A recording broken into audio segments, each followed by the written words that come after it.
ვისაუბრებთ საქართველოს დაცული ტერიტორიების შესახებ, როგორც ტურისტებისთვის ერთ-ერთი ყველაზე მიმზიდველი სანახაობა საქართველოში, რომელია ყველაზე პოპულარული ადგილები და დაგეგმილი სიახლეები. თემაზე სასაუბროდ შემოგვერთდა დაცული ტერიტორიების სააგენტოს დაგეგმვისა და განვითარების დეპარტამენტის უფროსი ნატო სულთანიშვილი. დილამშვიდობისა. მადლობა მოგზანებისთვის. დილამშვიდობის, მოგესალმებით, მივესალმებით ჩვენს ტელემოყურებელს. მადლობა მოწვევისთვის. დიდი მადლობა თქვენ, რომ გამონახეთ დრო და ხართ ჩვენი გადაცემის სტუმარი. ვიდრე ვისაუბრებდეთ იმ პოპულარული ადგილების შესახებ, რომლითაც ძირითადად ყველაზე მეტად ინტერესდებიან ტურისტები, ზოგადად ტურისტული სეზონის შესახებ მინდა გკითხოთ პირველ რიგში, როგორი იყო და როგორი არის დღევანდელ რეალობაში საქართველოში ტურისტული სეზონი, რამდენად ინტერესდებიან ჩვენი ქვეყნით უცხოელი სტუმრები.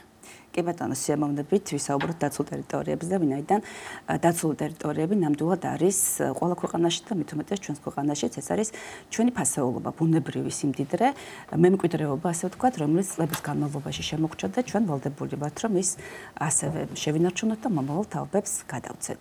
დაცული ტერიტორიები ნიშნავს იმას, რომ რაღაცა განსაკუთრებული არის დაცული. პირველ რიგში აქ არის ბიომრავალფეროვნება, უნიკალური პირველ რიგში მთელ სოფლიოში, რომ თითოეულ შემორჩა სახეობა იქნება ჰაბიტატი თუ ეკოსისტემა და შესაბამისად ჩვენი ქვეყანა ამ მხრივ არის ძალიან ასე ვთქვათ გამორჩეული რომ ფლობს მთელი ჩვენი ქვეყნის დაახლოებით 13.5% დაცულ ტერიტორიების დიდი ტერიტორია კი ბატონო და შესაბამისად რა თქმა უნდა ვიზიტორების ინტერესი იზრდება და დაცულ ტერიტორიებს არის უნიკალური ბაზა ეკოტურიზმის განვითარების თვალსაზრისით შესაბამისად აქ ერთი მხრივ ბიომრავალფეროვნების დაცვას უწყობთ ხელს რა თქმა უნდა და ვიზიტორების ინტერესის დაკმაყოფილებისთვის რა თქმა უნდა ჩვენ ვალდებული ვართ რომ იმგვარად მოვაწყოთ დაცულ ტერიტორიები ვიზიტორმა არ შეუშალოს ხელი გადაადგილების დროს ბიომრავალფეროვნებას და ამავე დროს ისიამოვნოს.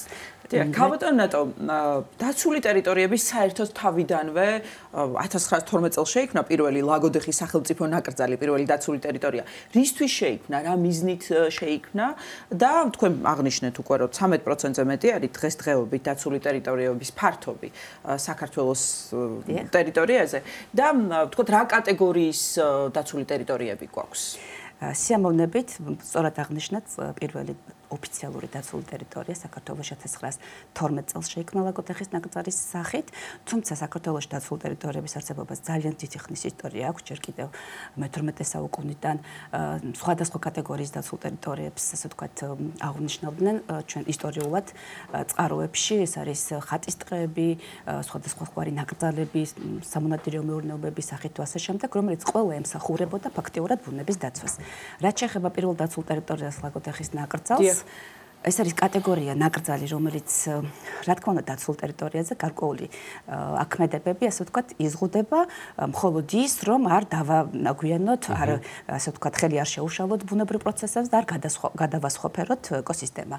და ნაკრძალი ზუსტად შეიქმნა იმისათვის, რომ ხელი შეგვეწყო ლაგოდეხის დაცულ ტერიტორიებზე არსებული უნიკალური, ხელუხლებელი, ფართოფოთლოვანი ტყეების დაცვისათვის, შეგვენარჩუნებინა ის ბიომრავალფეროვნება, რაც აქ არის წარმოდგენილი, ჭიხვების, კეთილშობილი თუ სხვა სახეობების სახით და ამჯერად უკვე რადგანაც ადგილობრივი მოსახლეობა ძალიან ახლოს ცხოვრობს ლაგოდეხის დაცულ ტერიტორიებთან და ბუნებრივი ნობათით, ასე ვთქვათ, შეშით თუ სხვა სარგებლობა უწევთ, ამის გამო შეიქმნა საჭიროება, რომ გაფართოებული იყო ეს ნაკრძალი და შესაბამისად დაარსდა კიდევ ერთი კატეგორიის დაცული ტერიტორია აკვეთილი, სადაც უკვე ბუნებრივი რესურსით სარგებლობა შესაძლებელი არის. რას ნიშნავს ეს ხოლმე კატეგორია ის აკვეთილი ძალიან საინტერესო არის უბრალოდ. საერთოდ საერთაშორისო კატეგორიების მიხედვით ერთ-ერთი კატეგორია არის, ჩვენ გვაქვს 6 სხვადასხვა კატეგორიის დაცული ტერიტორია საქართველოში, ეს გახლავთ სახელმწიფო ნაკრძალი, აკვეთილი, ეროვნული პარკი, ბუნების ძეგლი, დაცული ლანდშაფტი და მრავალმხრივი გამოყენების ტერიტორია,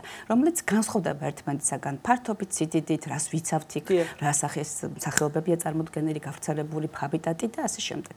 შესაბამისად ამ ყველაფრის გათვალისწინებით კანონმდებლობის საფუძველზე ხდება იქ სწორედ საქმიანობის ისე დაგეგმოთ, რომ ბიომრავალფეროვნების შენარჩუნება შეუწყოთ ხელი და რაც პირველი კითხვა რაც იყო ვიზიტორების მომსახურებას ცხადია და შესაბამისად დაცული ტერიტორიები აღნიშნავდი, რომ მთელი წლის განმავლობაში ღია ვიზიტორებისათვის და შესაბამისად იმ დაცულ ტერიტორიებზე, სადაც გარკვეული სეზონი არის, ცხადია იმ სეზონის განმავლობაში უფრო მეტი ვიზიტორი სტუმრობს ამ დაცულ ტერიტორიას. მაგალითად, ახლა ასე ვთქვათ ამ პერიოდში განსაკუთრებით ძალიან სასიამოვნო არის თუ ვეწოვით ბორჯომხარაგაულის ეროვნულ პარკს, ლაგოდეხის დაცულ ტერიტორიებს, ალგეთის ეროვნულ პარკს და შესაბამისად სხვადასხვა დაცულ ტერიტორიებს.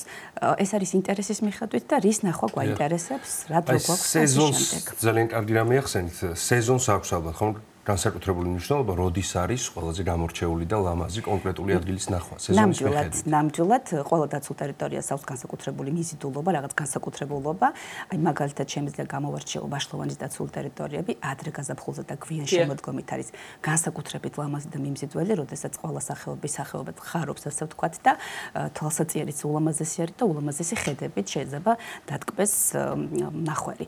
ვაშლოვანის დაცულ ტერიტორიებს გამოვარჩევ იმითაც აუცილებლად, რომ ჩვენ გვაქვს ძალიან მნიშვნელოვანი პროექტი, ჯერნის აღდგენის პროექტი, რომელიც მხოლოდ ვაშლოვანის დაცულ ტერიტორიაზე გვხდება ეს სახეობა, რომელიც ადრე წლების განმავლობაში იყო, რა თქმა უნდა, წლების წინ, მაგრამ გადაშენდა გარკვეული მიზეზების გამო და 2013 წლიდან აღდგენის პროექტი მიმდინარეობს დღესდღეობით უკვე დაახლოებით 500-მდე უკვე ჯერანი ყავს და შეიძლება ვიზიტორმა ნახოს და ათვალიეროს. დიახ, აი ასევე ახსენეთ დაბინძურება და სამწუხაროდ დღემდე არის ხომ ეს პრობლემა საზოგადოებაში. რა შეიძლება, როგორ უნდა შეიძინოს პასუხისმგებლობა ამ ხრივ საზოგადოებამ, კეთდება თუ არა კონკრეტული იდრმება თუ არა კონკრეტული ნაბიჯები ამ კუთხით. საზოგადოების მეტად ინფორმირებულობასთან დაკავშირებით. კარგი კითხვა, იმიტომ რომ ეს არის დაბინძურება ზოგადად გარემოს დაცვაში გლობალური გამოწვევა არის, არა მხოლოდ ჩვენი ქვეყნის, ზოგადად მთელი მსოფლიოს გამოწვევა არის, იმიტომ რომ სხვადასხვა სახის ნარჩენი წარმოიქმნება და შესაბამისად გარემო ბინძურდება სხვადასხვა სახის ნარჩენით, რომელსაც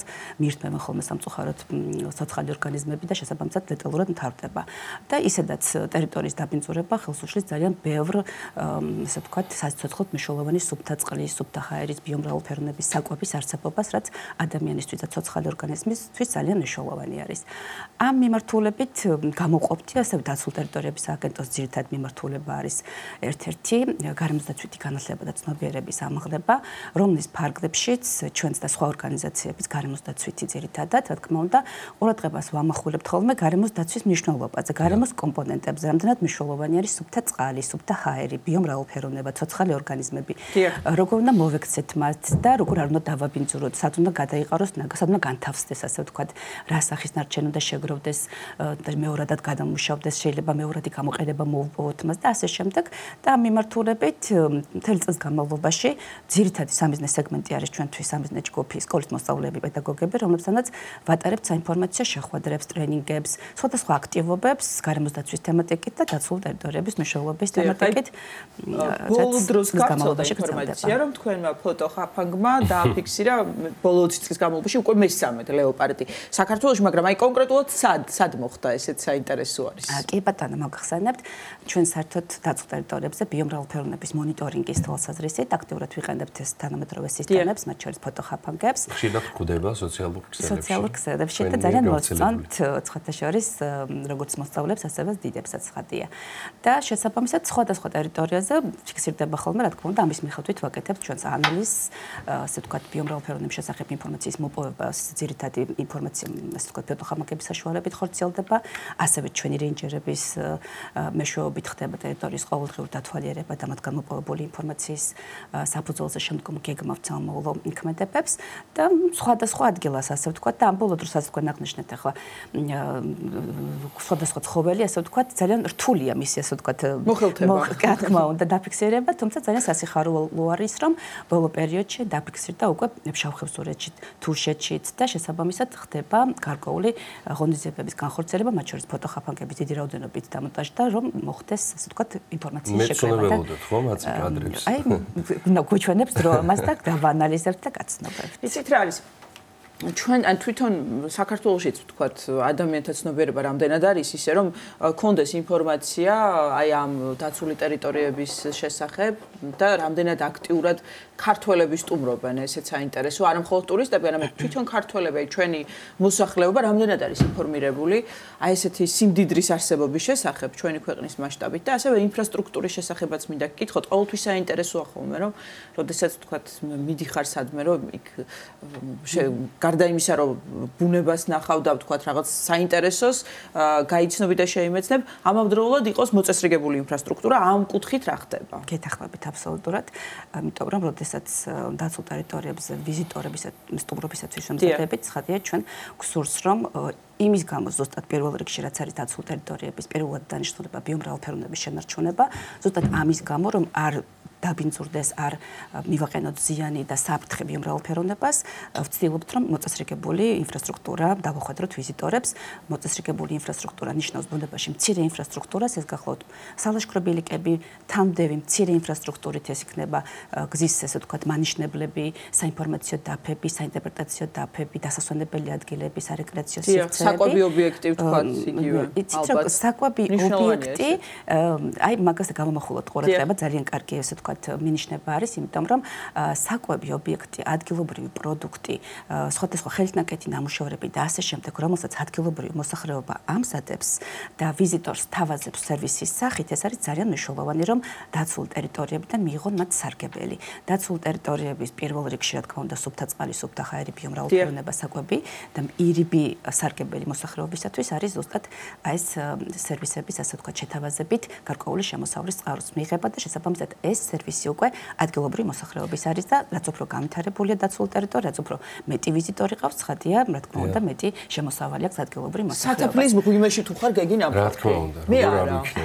დაკეტილი იყო რამდენიმე დღის წინ, ხო, რაღაც პრობლემის გამო. როდესაც არის ბუნებრივი მოვლენები, წყალდიდობა, წვიმა და ასე შემდეგ, რა თქმა უნდა, ჩვენ ვფრთხილდებით ვიზიტორთა უსაფრთხოების თვალსაზრისით, ვიყენებთ ასეთ ზომებს და შესაბამისად შეიძლება იყოს დაკეტილი და ამას მოსახლეობა, რა თქმა უნდა, გაგებით ხდება, იმიტომ რომ მათივე უსაფრთხოებისთვის არის. ქალბატონო, აი ჩვენი საუბრის ბოლოს ბევრი სხვადასხვა ინფორმაცია გავაცანით უკვე ჩვენს მაყურებელს. თუ აქვს დაცული ტერიტორიების სააგენტოს კიდევ რამე განსაკუთრებული სიახლე წლის განმავლობაში ან მომავალი წლიდან, რაც იგეგმება და უნდა იცოდეს აუცილებლად ჩვენმა მაყურებელმა. კი ბატონო, მოსახლეობამ აუცილებლად უნდა იცოდეს დაცულ ტერიტორიების გეგმების შესახებ. ვინაიდან დაცულ ტერიტორიებს, ასე ვთქვათ, ვიზიტორების მხრიდან აქვს ძალიან დიდი მოთხოვნა, რომ ეწვიონ შესაბამისად ჩვენ წლის განმავლობაში ვგეგმავთ და ვაგრძელებთ, რა თქმა უნდა, დაცულ ტერიტორიებზე ლაშქრობილიკების მოწესრიგებას დაახლოებით 15 დაცულ ტერიტორიაზე და აქ მე დააღვნიშნავ, რომ ეს ვიზიტორთა რაოდენობაზე საუბრობდით და დღესდღეობით წლის განმავლობაში დღემდე საქართველოს დაცულ ტერიტორიებს ესტუმრებთ დაახლოებით 930,000 ვიზიტორი. მათ შორის დაახლოებით 56% არის უცხოელი და დანარჩენი ქართველი. ანუ უცხოელების დაინტერესება უფრო დიდია. დიდია დაინტერესება, კი ბატონო, ბოლო წლებში ქართველების დაინტერესებაც სასიხარულად გაიზარდა, იმიტომ რომ ჩვენს ბევრი რამ არ გვაქვს ნახეთ, ხო, ქართველებს ჩვენს ქვეყანაში. უცხოეთში დავდივართ სანახავად და ჩვენს ქვეყანაში ასეთი სიმდიდრე გვაქვს და არ ძალიან ბევრი რამ არის სანახავი და შესაბამისად ყველა შეუძლია ეწვიოს საქართველოს დაცულ ტერიტორიებს. საომავლო გეგმებს ვისწრებით, რომ თქვა, ამ წუთას მიმდინარეობს მუშაობა და ასე ვთქვათ, საველე კვლევების დამუშავება სვანეთის რეგიონში და სამეგრელოში ეროვნული პარკების შექმნასთან დაკავშირებით. ანუ კიდევ დაგვემატება დაცული ტერიტორიები, ხო? დაგვემატება რეგიონებში დაცული ტერიტორიები. ძალიან დიდი მადლობა წარმატებას გისურვებთ. დაგემშვიდობებით. დაცული ტერიტორიების სააგენტოს დაგეგმვისა და განვითარების დეპარტამენტის უფროსი ნატო სულთანიშვილი იყო ჩვენი სტუდიის სტუმარი.